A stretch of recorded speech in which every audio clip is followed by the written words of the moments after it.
A nossa história junto à FUNAP, ela veio de uma visita a uma obra onde eu e o engenheiro Edilson havíamos sido convidados para conhecer uma obra junto a um fornecedor de caixilhos. Era uma outra intenção aquela visita.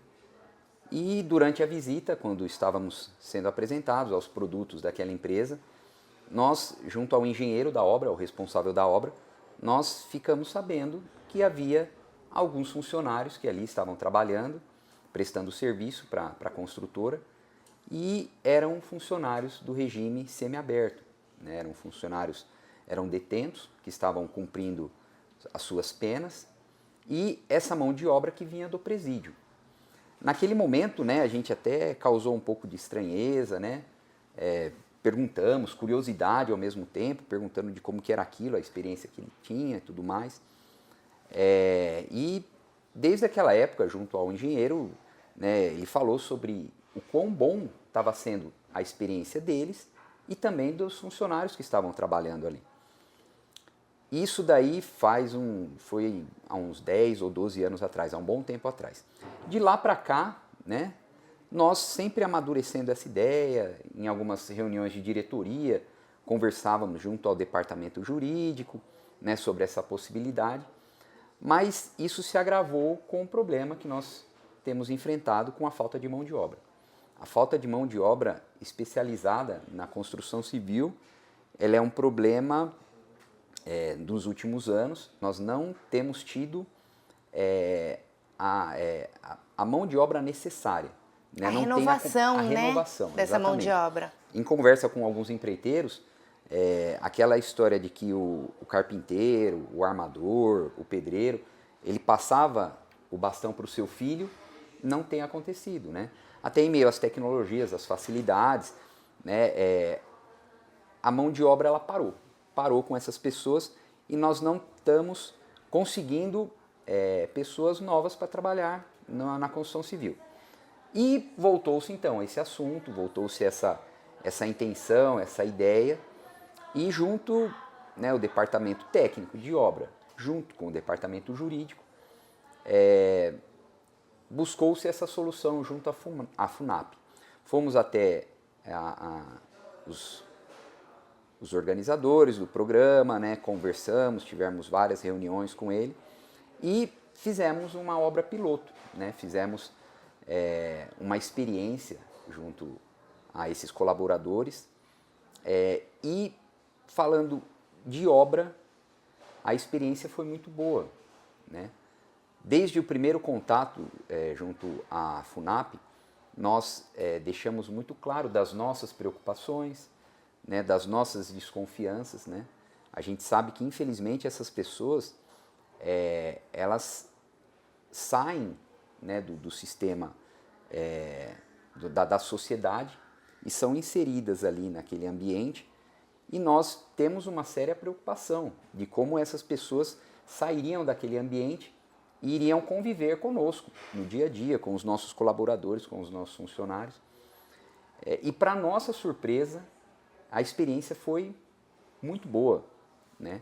Tanto na questão social, em que a gente pôde fornecer para ele novamente essa integração, né, essa socialização, quanto na questão também de trabalho, na questão de profissionalização dessas pessoas. É muito legal você colocar isso, Sam, porque me lembra quando nós fomos visitar o presídio e o diretor do presídio comentou exatamente isso conosco. Ele falou: hoje o nosso sistema prisional, ele é para punir, né, o ocorrido, mas ele também é para ressocializar aquele indivíduo. Então eu não posso voltar ele para a sociedade pior do que ele entrou aqui no presídio. E esse é o porquê do programa. Então, a ressocialização laboral, para ele ter uma função, para ele ter uma utilidade mesmo preso. Então, para quem não entende, o regime semiaberto é aquele que o reeducando ou o indivíduo privativo de liberdade, ele sai durante o dia para exercer uma função laboral, ele não sai para ficar na rua e volta à noite para o presídio. Não, ele sai, ele trabalha e à noite ele volta para o presídio para ele passar a noite lá, dormir lá, e no dia seguinte, novamente, ele volta a trabalhar. Também, para quem não conhece, a cada 3 dias trabalhados, ele reduz 1 dia de pena, né? Então, isso traz o quê? Não só uma sensação de utilidade para aquela pessoa, para ela não ficar o dia inteiro no presídio, mas também para ela poder reduzir a pena, para ela poder voltar o mais rápido possível para a sociedade. Isso mesmo. É a questão da diminuição da pena e também, de uma certa maneira, essa pessoa ela é bonificada financeiramente também, né? Então, ela tem um salário, né? A construtora, mediante ao trabalho dela, ela recebe um salário por essa atividade. E para nós como construtora, para nós como construtores, a função dessas pessoas foi fundamental na obra. Nós iniciamos a atividade deles, digamos, um pouco mais do meio para o final da obra, na parte de acabamentos, preparação para entregas, serviços gerais, limpeza e organização. E eles, né, a gente diz lá na obra que eles caíram como uma luva, né, na mão do mestre de obras, né? Era outra preocupação de como seria esse relacionamento dele, né, dessa equipe de apoio, né, que é o nome que nós damos, junto com a equipe da obra. E eu acho que também vai muito, Tainá, da maneira com que nós recebemos eles, né? E desde o início, né, nós passamos para a nossa equipe, passamos para os nossos colaboradores, para os nossos empreiteiros, de que aquelas pessoas eram pessoas como todos eles estavam ali com o objetivo de trabalhar, de prestar serviço, e nós não aceitaríamos qualquer tipo de discriminação, qualquer tipo de brincadeira, porque a gente leva isso muito a sério, né, a parte humana nossa. E nós queríamos, além do serviço prestado por eles, mas nós queríamos profissionalizar essas pessoas, né? A intenção nossa não é momentânea essa mão de obra, mas para que essa pessoa, no momento que ela tiver a sua liberdade, que ela venha trabalhar conosco, né? Nós estamos, isso está no DNA da construtora, né? Não simplesmente termos os nossos funcionários como prestadores de serviço, mas nós temos a intenção de formá-los profissionais, né? Então nós tivemos uma ótima experiência.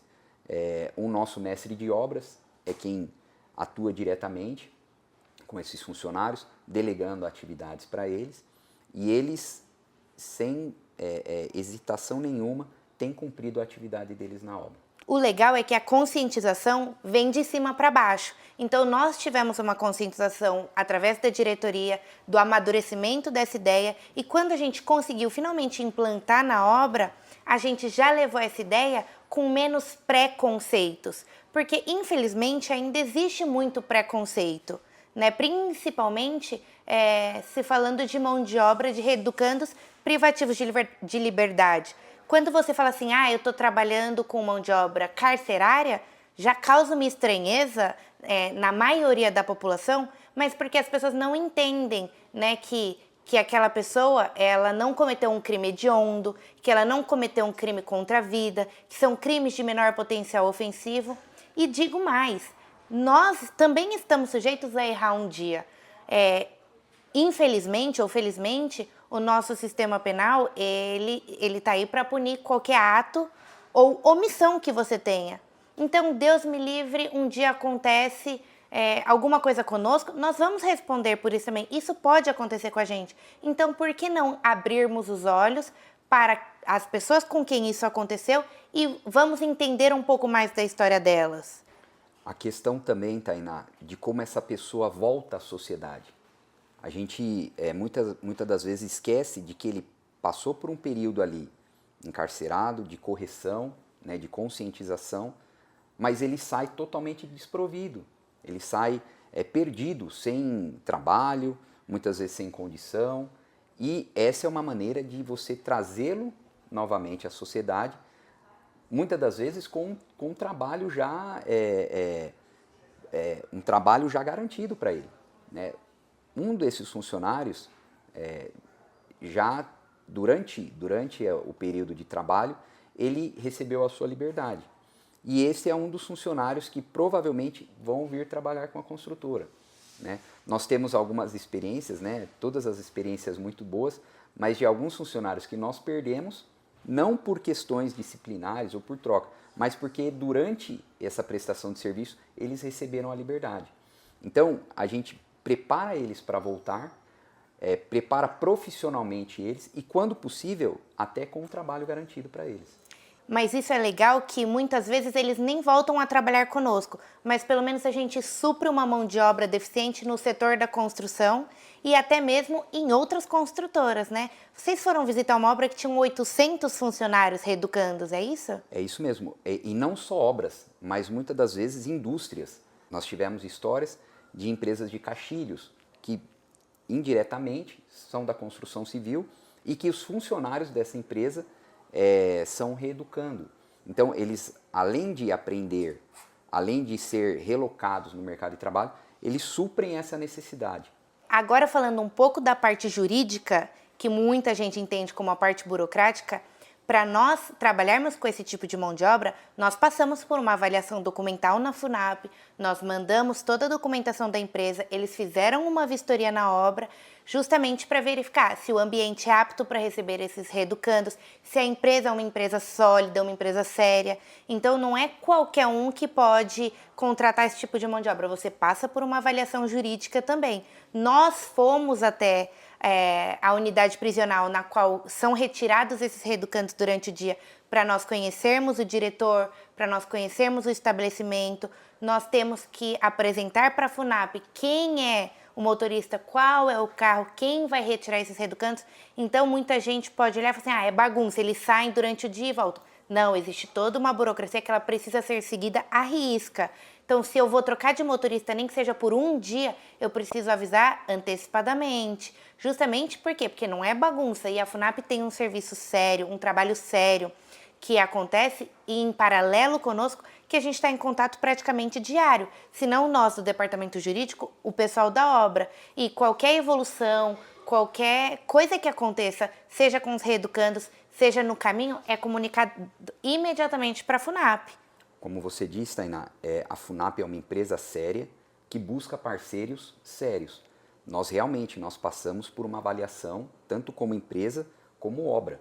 Nós tivemos visita lá de alguns responsáveis, né, do presídio, que avaliam o canteiro, avaliam a estrutura, avaliam a segurança da obra, avaliam as condições de trabalho, refeitório, vestiário e toda a condição que nós vamos dar para essas pessoas que estarão ali trabalhando. E algumas obrigatoriedades, né? Então, equipamentos de proteção, materiais de higiene pessoal, uniforme, tudo isso são compromissos da construtora para com os funcionários.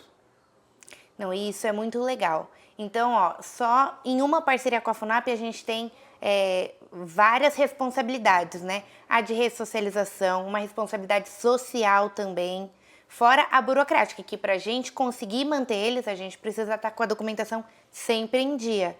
Então, isso é muito legal. E essa parceria com a FUNAP foi trouxe muitos benefícios, né, para ambos os lados.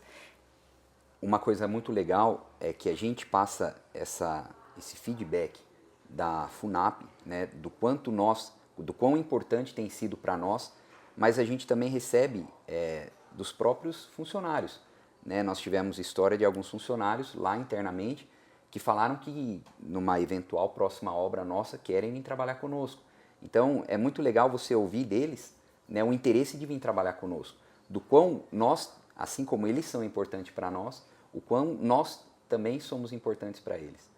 Não, e essa parceria começou como um teste em uma obra, nós estamos já evoluindo para as próximas obras, já contando com essa parceria com a FUNAP, né? E desde o início da obra, essa obra piloto, ela já tinha se iniciado, e agora não, agora nós já nos antecipamos, e desde o início da obra, desde a fundação, a gente já vai contar com esses funcionários conosco.